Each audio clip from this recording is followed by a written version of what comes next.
Welcome to Attican Plays Railway Empire. All right, hi, this is Attican, and welcome to another playthrough for Railway Empire. In this one, we're going to go back and redo the Northern Passage. This is by request. We have one of our little band who is struggling with this one still, and I thought it'd be a good idea to just give him some new food for thought. So we're going to redo this one, and I'm happy to redo this one also because this one, the original version, was done back when I didn't have a voice. I was getting over an illness, and I had to annotate it with words, which, not quite the same as talking. So just to quickly, the main things are 800,000 quarterly revenue very quickly. It's very challenging to grow your business that fast. Then we have to grow Gardner to 60,000 so we can put that special building, the Yellowstone office, in there. So this one's all about Yellowstone Park, and we've even got the Old Faithful geyser down there near Gardner. So we're going to use our pass-through rural station technique yet again. We're going to push it to its limits and see how far we can take it. And we're going to use that all the way through this. So we're going to run a wheat line between our starting city, Miles City, and Billings, the next city over. It's going to give us a beer meat line, and we're going to be picking up wheat in the middle. So it should be an extremely good line for us. Very profitable. The wheat can be used in both cities, especially in Miles City for the brewery that's over there. And so we'll just run our usual double track into a single station here in the middle to pick up the wheat and double track it on the other side and be good to go. With a line that will, of course, and again, if you're new to these, if you haven't seen any of the other videos where I talk about pass-through rural stations, basically the concept is that instead of just building a city-to-city line, we run that city-to-city line through one of the raw material stations that's nearby or hopefully in the middle like this one. And the idea is that the train will gather up any manufactured goods it needs to ship, plus passengers and mail from a station, go to that rural station in the middle and top off with, in this case, wheat, then move on to the other side of the line and unload everything, then load up with passengers, mail, and goods from that city heading back the other way, stop in the warehouse the rural station in the middle, and top off and unload again at the other end, and just keep repeating that cycle. And the power of this technique is that we are running full trains just almost every time one of these pulls into a station to unload, it is full. So now we set up one for wheat. Now we've got cattle there in between Billings and Gardner. And we want to work our way over to Gardner because we've got to grow Gardner as one of our tasks. So we're going to run a kind of funky looking little line here that loops up from Billings, goes through the cattle ranch, and then over to Gardner, and then of course makes the return trip. And in that way, the cattle will be brought into Billings here to this meat industry, but we'll also have our city-to-city line established between Billings and Gardner. And typically in the past we would have built a direct line between Billings and Gardner, and we would have built an extra line to go out here and handle this cattle. And with this way, with a slight detour, making the city to city a little bit longer, we can accomplish both purposes for less cost. And again, the concept all the way through this, the main thing is full trains, full trains. We want full trains because turnaround at the platforms is one of the key drivers to how fast you can go and how good an economy you can have in this game. And if you're going to turn around at a station, you want to be turning around full trains that make you the most possible money. Driving a whole bunch of half full or quarter full trains in there is inefficient relative to, of course, having full trains. The full trains are the way to go.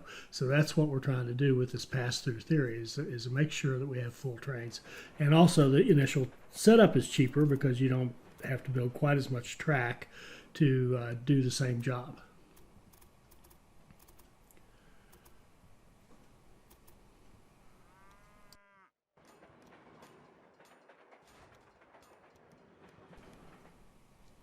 Now, all through this early going, you'll see a recurring theme that we're just going to grow as fast as we can, expand, expand, expand, and expand through these pass-through warehouses so that we're setting up more and more full trains running between more and more cities, carrying more and more goods, passengers, and mail, with the hope that we can drive our quarterly revenue all the way up to 800,000 very, very quickly. And that is very challenging on a map like this where the cities are quite small to start with. We don't have our cities that we start in are not that big. We don't have, a 50, 60, 80,000 city to work from. We've got a bunch of little cities at the beginning, but we're going to take care of that a little bit as well by hooking into other cities that are out there that really are kind of owned by Beatrix, who's our AI opponent on this one. But we're going to go in there and step on her territory a little bit here in a moment. But right now we're setting up that same kind of a deal. City, in this case, Billings, Cattle Ranch, Gardner, Cattle Ranch, Billings. So just making a loop back and forth, carrying any goods that are needed in the two cities, any passengers and mail, and topping off with cattle. And it's important that you run enough trains that you can carry the mail and the passengers and the cattle, because it's important to get that cattle back to Billings, or your meat industry will not produce enough cattle to help growth of all the cities it connects to. Same thing with the wheat. It's important we run enough trains on the wheat. And actually, when I started this, when I tried to run a little fewer trains, I tried to run only 3, and a little later on I'll bump that up, because you really are, these lines, even though there's only 2 lines here, they represent really 4 lines, because they represent 2 city-to-city lines plus a cattle line and a wheat line. And the wheat line, actually, you could argue that's 3 lines, or 2 lines itself, because you would typically have wheat to each of those 2 cities up there. So really, in these 2 lines that we've created so far, we've really created 2 city to city, 2 wheat, and a cattle. So that's 5 lines really that we've got created. So you need to have a bunch of trains on that, or you're not going to be able to carry the volume you need to both make the profit you want and to stimulate growth in these cities. And we have another task fairly early to connect a bunch of people to our network. I don't recall the exact number. We'll see it pop up here the next time I pull up the task and objective screen. But at any rate, we need to expand. That's part of the deal here, is to expand. And I saw another slow locomotive missing equipment message, meaning I have once again forgotten to put in a supply tower.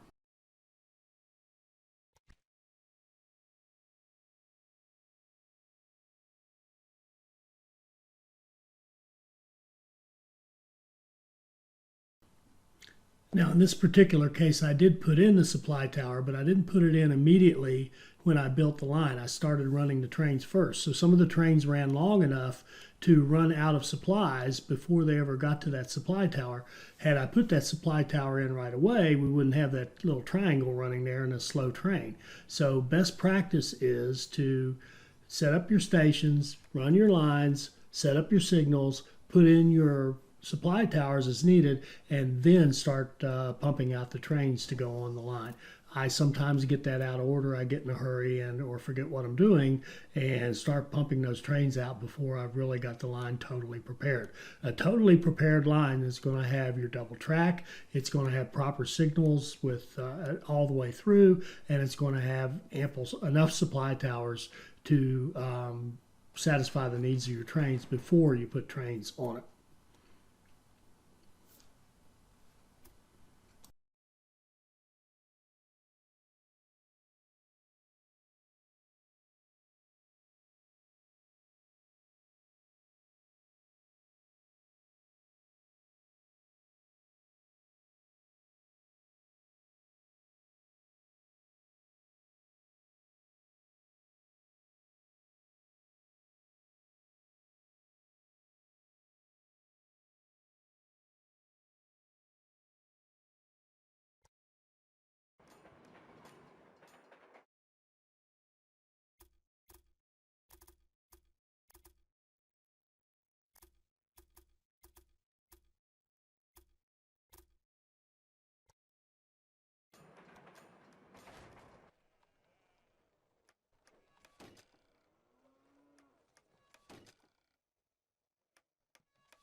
So this time I was good, followed the process properly, and put the tower in before I started spamming out the trains. But now we're setting up the log city to city line between Gardner and Idaho Falls. And again, this will be a good, profitable line that'll carry passengers, mail, goods that the two can share, and logs between the two cities.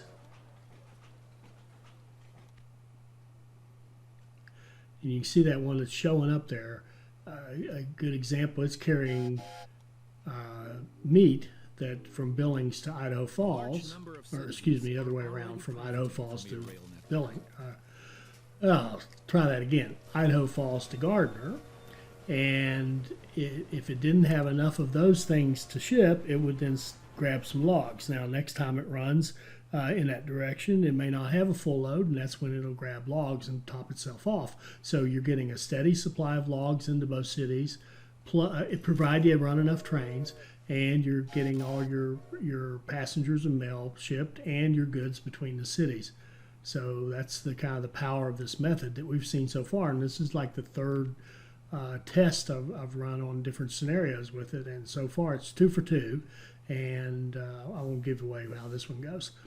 Okay, so so now we've got 4 cities connected with 3 lines, 3 pass-through rural station lines. So that means we've connected not only the 4 cities, but also 3 of our raw materials that are very critical: logs, cattle, and wheat. Now, of course, we don't have logs, cattle, and wheat going everywhere. We've just got them going between the 2 cities they happen to connect. So the logs are only going to Gardner and Idaho Falls, for example. They don't magically get over to Billings or down to or all the way up to Miles City. They only go to the 2 cities we're connected. And there was one that just unloaded that had passengers, it had mail, it had meat, and it had logs. So that's a beautiful train. And that train would not have been full if it wasn't topping off. Now I want to set up, and here's another thing that's so different, is I'm actually looking here at a beer-to-beer line between Gardner and Salt Lake City. And Salt Lake City is really Beatrix's city. You can see she's got a lot of activity going on there. But we want to tap into that for a bunch of reasons. One, she's going to grow that city. That's going to make it easy for us to get our population requirement, because that's a decent-sized city and she's growing it. So we'll let her help us get the growth that we need. Also, because you've got beer on both ends and you've got that wheat right there in the middle, we can supply wheat to 2 cities and help both of them grow, make great money going both directions, stimulate the growth of the city so that the passenger and mail volume be big, and all the trains that we run between here are going to be full all the time. So again, here's our recurring theme: full trains.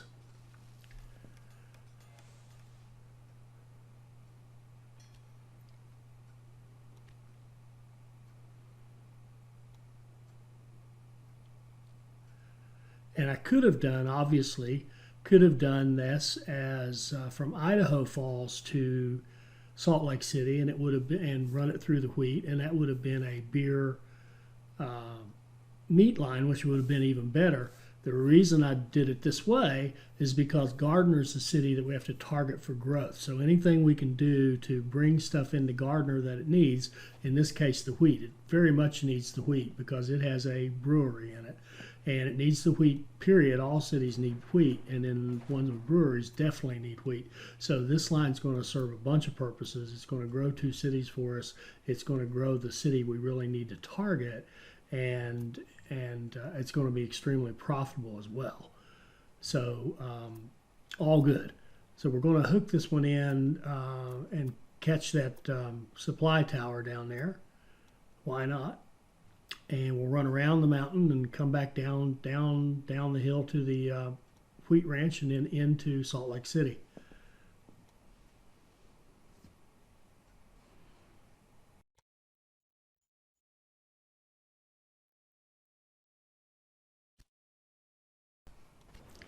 Here's a case where I got hasty in my employee assignments and didn't notice the conflict, but it's easy enough to fix.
So we're still very early in the game. We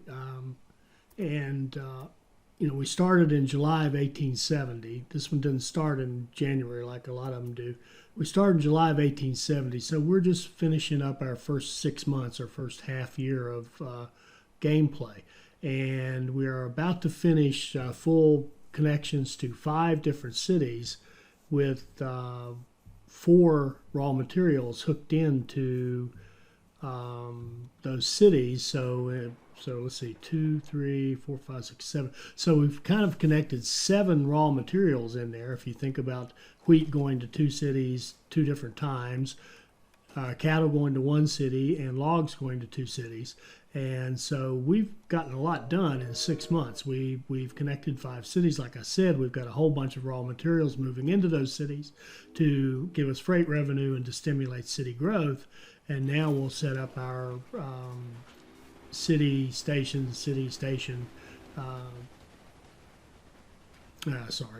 to rural station line between Gardner and Salt Lake City, and that's going to give us really good profit there.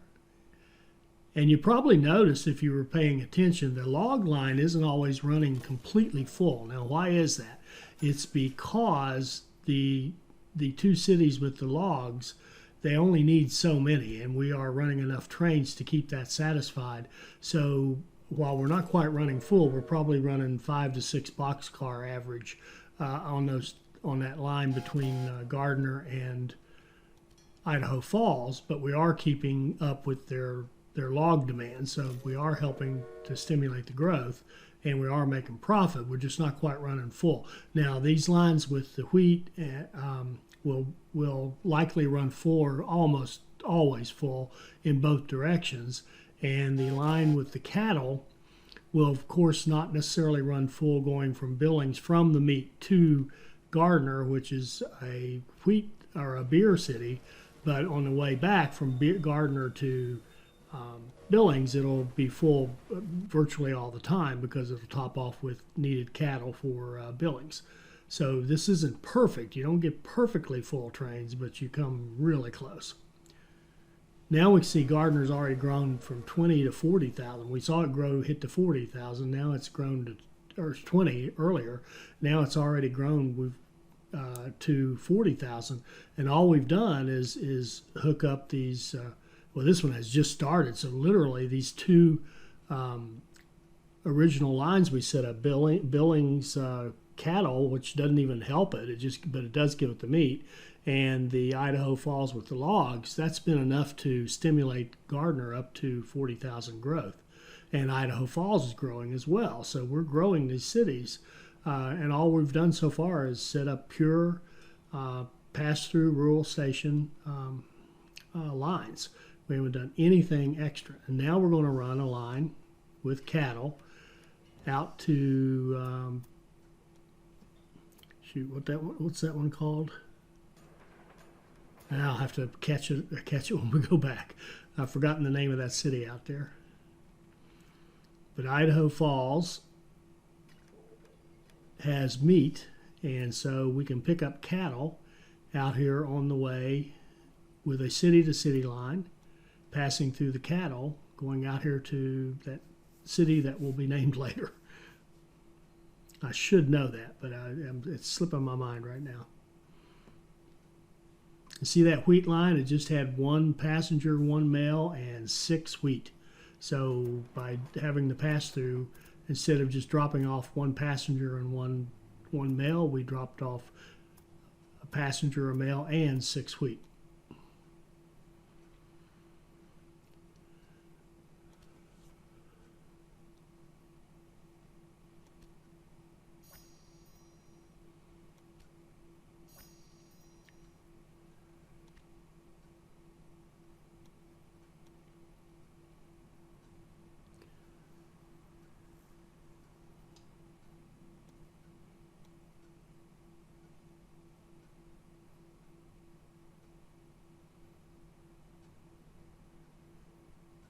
And here again, I'm a little bit late with that supply tower, but at least I noticed it before we started having lots of problems.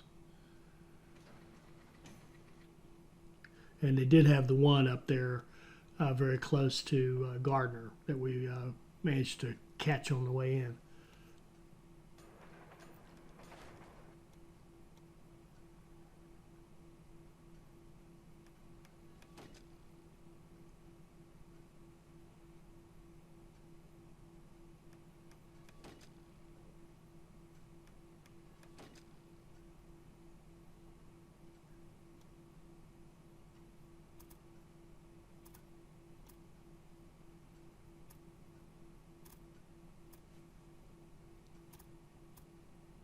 Oh, Nampa.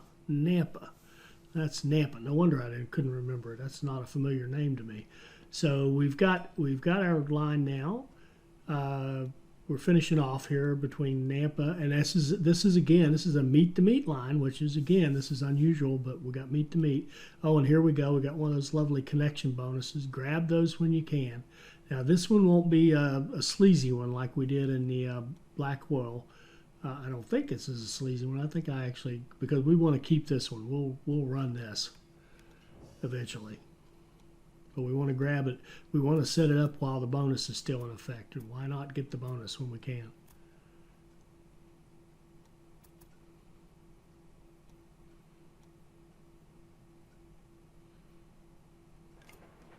There we go. So we basically got that part of it paid for. Now we can go back to what we were doing, which was finishing off that line to Nampa.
So now we want to take advantage of that corn, the potential corn line that we had just set up to get our bonus, and loop it into that same line after the station on both sides of the station, so there won't be any conflicts.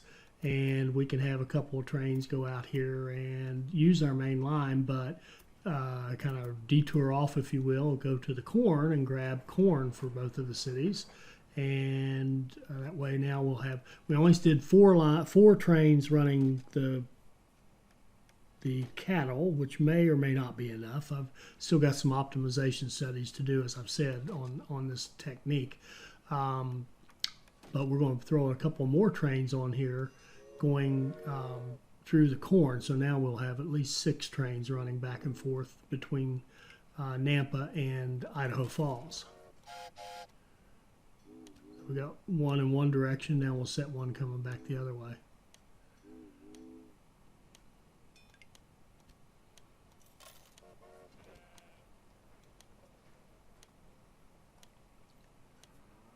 And I do like to win these bids for the research anytime I can, because it's generally money well spent. They all help you and benefit you, and it moves you along, and so that when you do get research points, you actually can move ahead further down the line, obviously, because you've got certain things where you bought the research.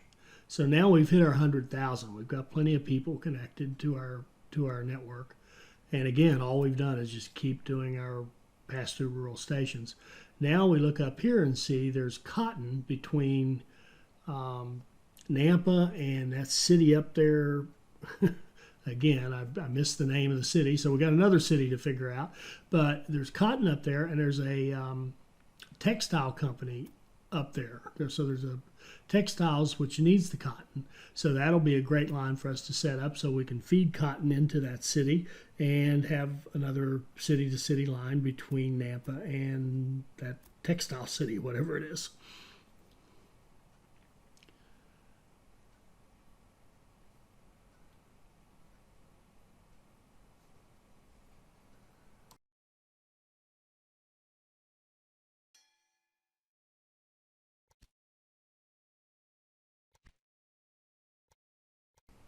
So you can see we're about a year into it right now, and we're doing well on our quarterly revenue. Our last one came out at like 660, I think it was a little over 600 versus our goal of 800. So as long as we can keep expanding like this, those cities that we've already connected keep growing, so that'll increase revenues there.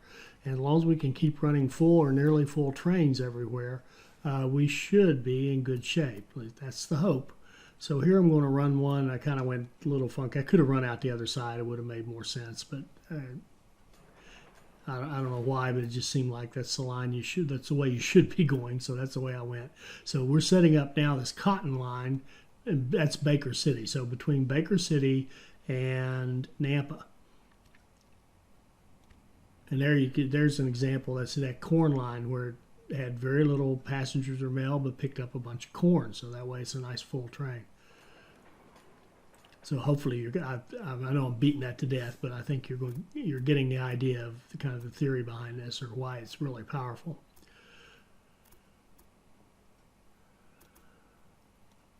So we'll set up our line to Baker City, set up our other end of it to Nampa, fire off trains going back and forth between those. And that will give us 1, 2, 3, 4, 5, 6, 7. That will make 7 cities that we've connected in just over a year. And 6 raw materials that we've connected in that same time frame. So that's very, very good. No, make that 7 because we've connected 2 there. 1, 2, 3, 4, 5, 6, 7. 7, yes, we've connected 7 raw materials to our network. Now here's a market crier. Whenever you can get a market crier, grab them. They really do help. They boost your business. We're doing safety, so that means they're going to boost our mail business, but you could do comfort and boost your passenger business as well. And they can really help you when you have those, carry passengers, carry mail, big giant goals. They can really help get you over the threshold and get you done there. And here we go again with the supply towers. Unbelievable. Now here, because we've got the 2 lines, I'm going to set up the supply towers kind of toward either end so that they can serve both the corn and the cattle lines. That is, as soon as I have enough money. There we go. Now we've got a supply tower at the other end. In other words, by the where those intersections occur with the corn line, to make sure that the corn also can get the value out of the supply towers. And fresh off my mistake, I'll do it correctly here in the cotton line.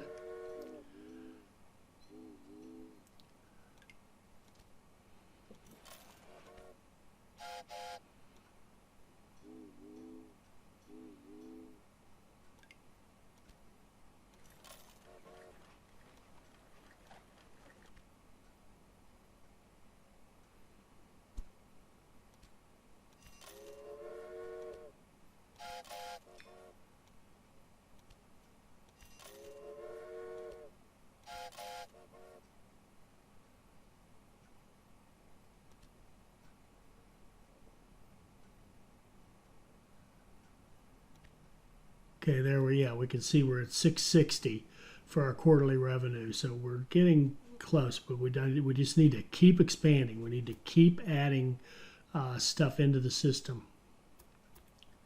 And I'm really using that track construction mode to almost give me a pause here where I can look around and decide, what do I want to do next? Where do I want to expand next?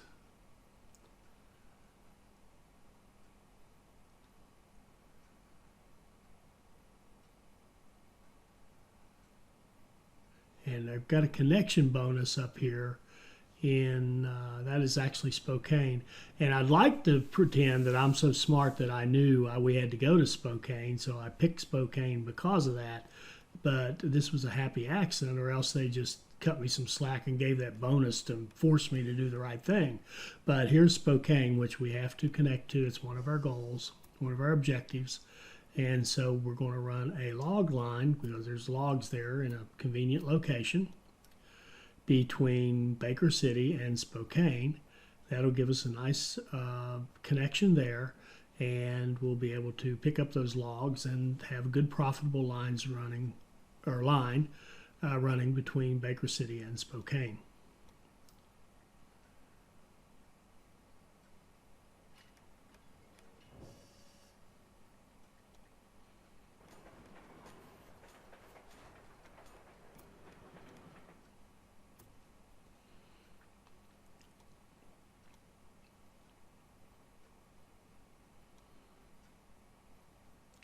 And here the line needs to get a little bit weird to be able to drive through. We have to kind of curve it around that mountain and have a tight curve. I probably could have done a little better job of anticipating that and setting my station at a little bit different angle, but this will work just fine, just to make a little curve and go in there.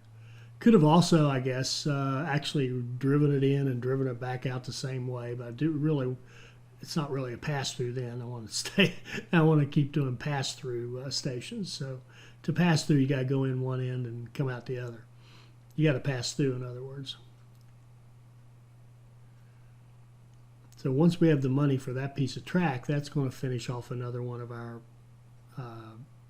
objectives, because we're going to have that connection to Spokane, and we're going to get a bonus for it. There we go. There's another task completed. And I'll be on, and it also, we hit our quarterly profit goal, because we just had the timing there. It happened to hit a quarter. We hit our 800,000 goal. So it's September of 1871, and we've hit our goal. And we've also hit a second goal at the same time, or almost the same time, which was to connect Spokane.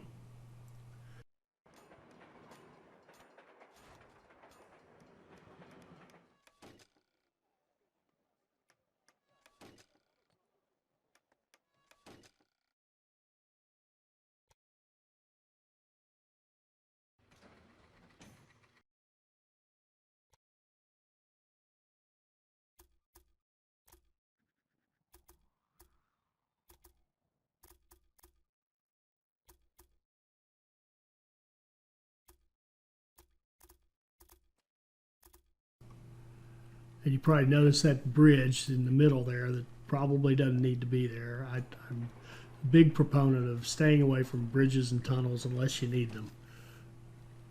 You have to build enough of them later on if you have to start crossing your opponent's lines and stuff like that, but you sure don't want to be introducing them into the system and running up the cost for no reason.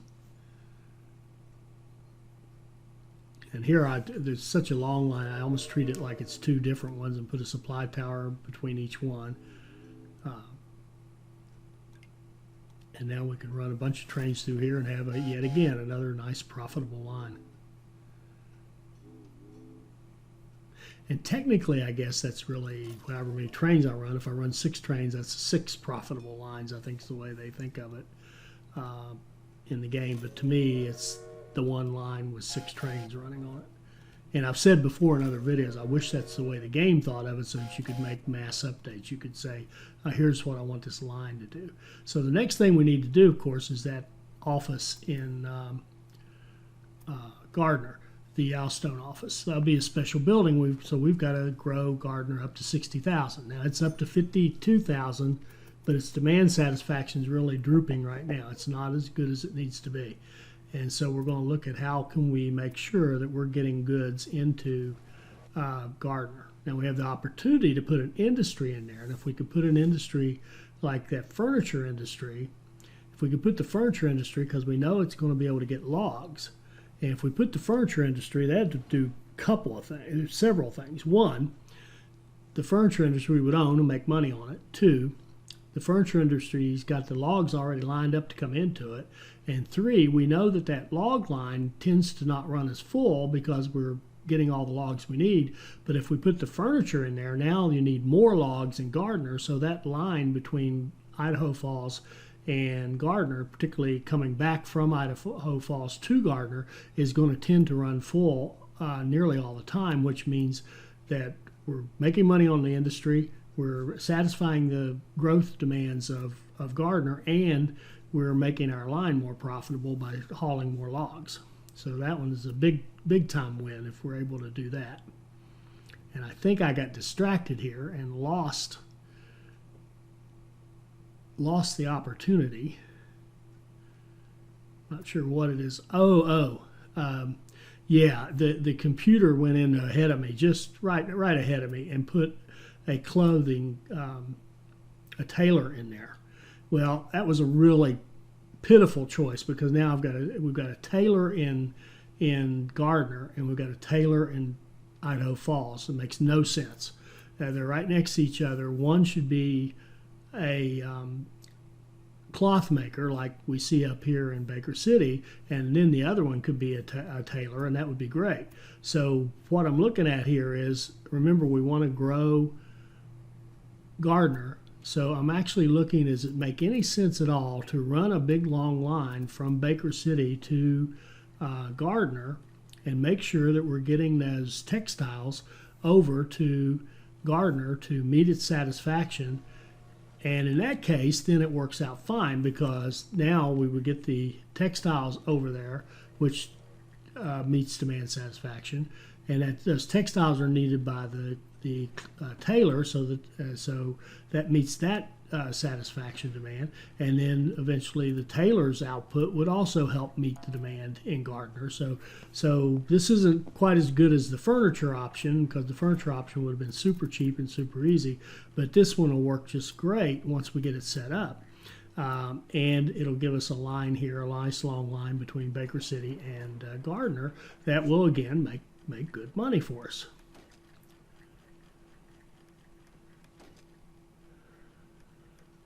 And our economy is getting good enough now that we can afford to build these longer lines. This would be a really expensive one to try to build early in the game.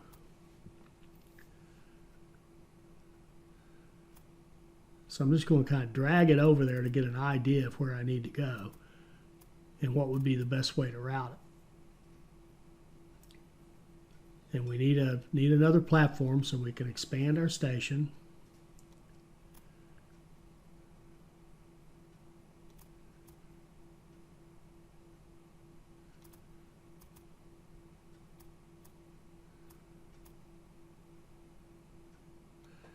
And I want to grab onto that supply tower. Why not? And we want to avoid these. You can see we need to go south of that first set of mountains there and then north of the second set. That's the key to keep the costs down on this line and to keep the inclines out of the line so it's a relatively flat line.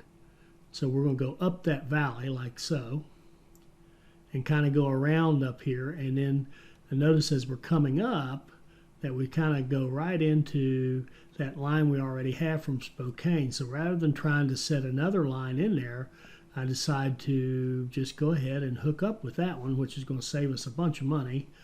We can just run a line that hooks straight up into the already existing line that we have, which doesn't have that much traffic. We've only got 6 trains running on a big long line there, so there'll be plenty of opportunity for more trains to come in on that line and into that platform. So now our big, long, expensive line is not nearly so bad. So I'm going to start over with a new thought in mind. And I recall this one now that I struggle with this one up here because I had a hard time getting it to merge correctly and making sure I had the right lanes coming in because we're kissing that existing line down there at Gardner. This has to be our left track. So we have to be able to build our next track up above it as we're looking at it here on the screen. And I just struggled with my spatial relations here, which is one of my real weaknesses. for a minute trying to get this all figured out. But there's a nice merger. It works out great. But see, that's on the wrong side. So that's forcing me to use the bottom. And I get down here and realize that the bottom is not going to work because it's forcing me to do my merge way too soon. See here, it really needs to be the top. This needs to be the right-hand lane going from Gardner, not the right-hand lane coming back to Gardner. So I've got this backwards, so I know I need to change this.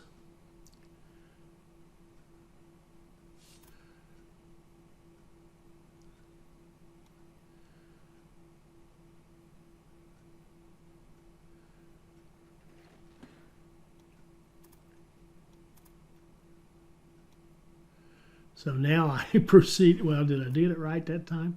Now that was weird. I found this to be weird because I did the connection, but it didn't give me the little cone to grab onto. But now looking at it, I understand because I was coming into that curve, it didn't have any place where it could actually cross over. So what I ended up doing here was making another mistake and doing a crossover. There, I'm holding it. There, I'm waking up here.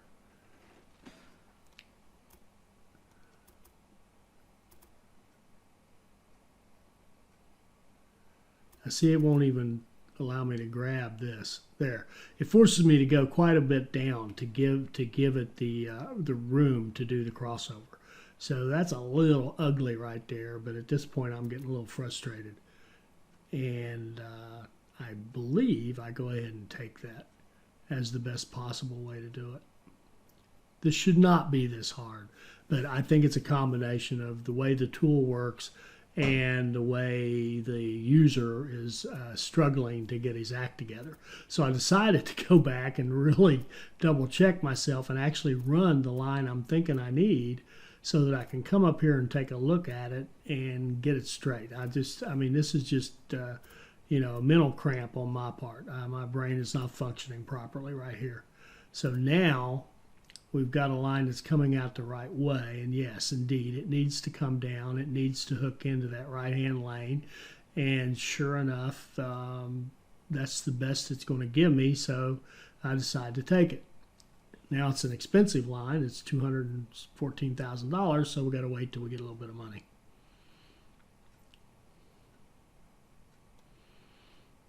And all this is so that we can get textiles to that tailor in Gardner. There we go. Now we've got a proper connection, even if it looks a little weird. It's all going to work.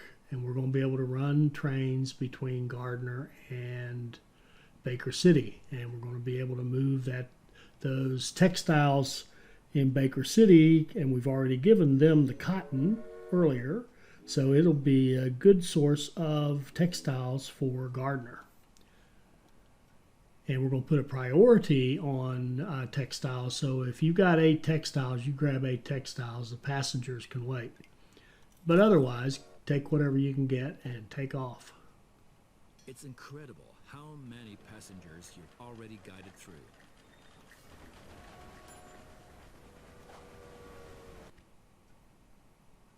And there you can see a full load of textiles coming out of there.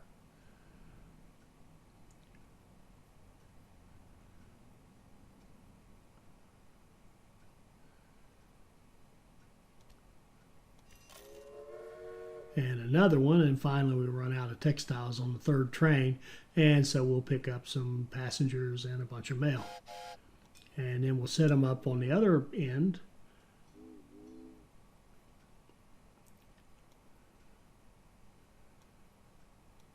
And we'll still give it the textiles priority coming out of Baker City. Not necessary, really. That was not necessary, but made me feel better. We really didn't need to have that priority because if you notice how these trains load, when they have manufactured goods, unless you've told them to do otherwise, they'll do that first anyway. So we've got 5,000 freight we need to get going, and we need to get our office in Gardner. I think we're going to stop right here. This is getting a little bit long. Let's stop right here for part one, and we'll take this back up and finish off Gardner and the Yellowstone office in part two. I hope you enjoyed this. I hope it'll help you become a better player, and I hope you'll join us for our next Railway Empire video. Thank you.